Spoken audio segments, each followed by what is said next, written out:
So, kailangan po natin ito para hindi po masyadong mahaba yung ating video. Okay. So, buksan lang po natin na ito. Ayan. I-check po natin ngayon kung ano yung nasa loob niya. So, ito po yung deep switch na sinasabi ko sa inyo. I-off lang muna natin saglit para ma-reset siya. Lahat po. Okay. Yon. And then, i-switch on naman natin uli. Para ma-refresh lang po yung kanyang connections.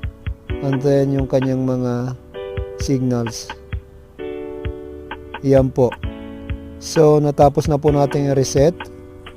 Ang isusunod naman po natin ay ang kanyang mga push buttons. So, ito po yung mga push buttons na sinasabi ko sa inyo. Bali, dalawang rows po yan sa baba at meron din po sa taas. Pero ang gamitin pong palagi dyan yung mga rows na nasa baba. Na, ayun po.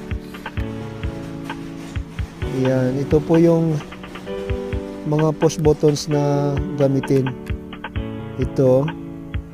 Dahil ito po yung sa kanyang reset button, enable, reset, at saka yung middle up and down. So usually po yan lang naman yung madalas na ginagamit.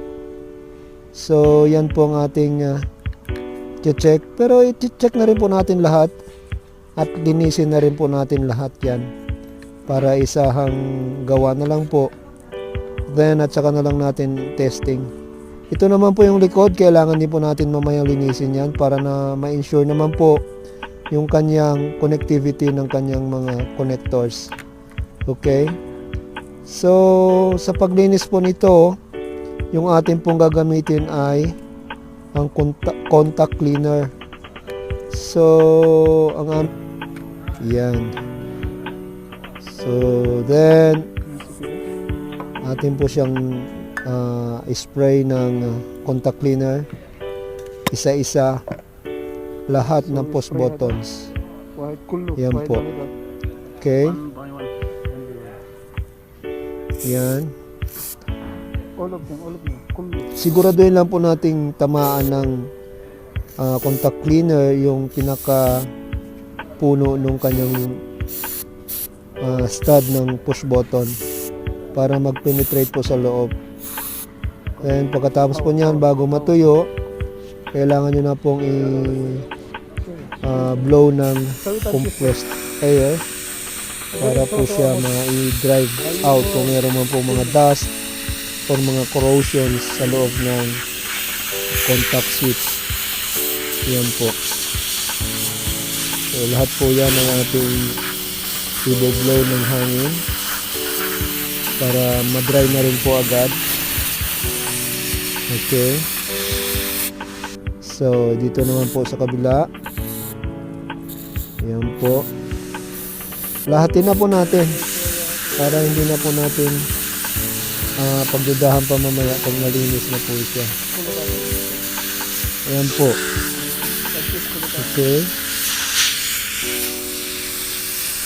So, dry po natin ng maayos. Yan. Ang sunod naman po natin ay ang paglinis sa mga connections ng components niya sa likod para ma-sure lang po na wala po mga short circuit or mga distortion sa connections niya ng mga components. So ayan po, dry na po siya. Atin po siyang i-try.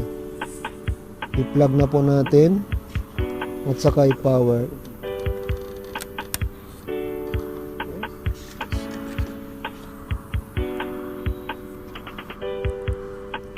Okay, switch on. Okay, and yes. Okay na po, gumana na po siya. So, ibalik na po natin. Ganun lang po kadali. Kagawa pa kayo ng inyong ibang gawin.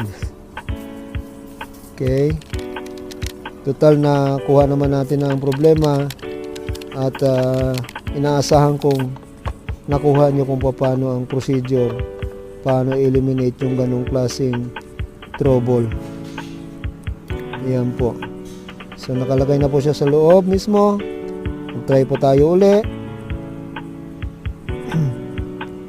Okay. Switch on. Ayun. Okay na nga po siya.